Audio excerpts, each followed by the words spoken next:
അത് ശരി. ആ ആ നീ എന്തായാലും നോക്കിയിട്ട് വിളിക്കുക, കുഴപ്പമില്ല. ഓക്കേടാ, ശരി ശരി. ഏട്ടാ ചോറെടുത്ത് വെക്കട്ടെ? എന്തെങ്കിലും ചെയ്. എന്താ ഏട്ടാ എന്നോടൊപ്പം ദേഷ്യത്തോടെ പെരുമാറുന്നേ? മറ്റുള്ളവരോടൊക്കെ ചിരിച്ച് നല്ല സന്തോഷത്തോടു കൂടിയാണല്ലോ സംസാരിക്കണേ. വീട്ടിൽ മാത്രം എന്താ ഇങ്ങനെ? പുറത്ത് പോയി കഷ്ടപ്പെട്ട് ജോലി ചെയ്താലേ നിനക്കതൊക്കെ മനസ്സിലാവുള്ളൂ. വീട്ടിൽ വെറുതെ തീറ്റയും കൂടി ഉറക്കായിട്ടിരിക്കണം. എന്നോട് പറഞ്ഞിട്ട് എന്താ കാര്യം? ആ ചോറെടുത്ത് വെക്കി.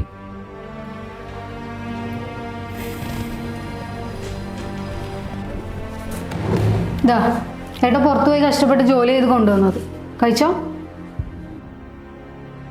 ചേട്ടൻ പുറത്തു പോയി കഷ്ടപ്പെടുന്ന പോലെ ഞാൻ ഈ വീടിൻ്റെ ഉള്ളിലും കഷ്ടപ്പെടുന്നുണ്ട്. നിങ്ങളുടെ കഷ്ടപ്പാടിനെ റെസ്പെക്ട് ചെയ്യുന്നുണ്ട്. അതുപോലെ എൻ്റെ കഷ്ടപ്പാടിനെ റെസ്പെക്ട് തന്നില്ലെങ്കിലും കുഴപ്പമില്ല, കുറ്റപ്പെടുത്താതിരുന്നാൽ മതി.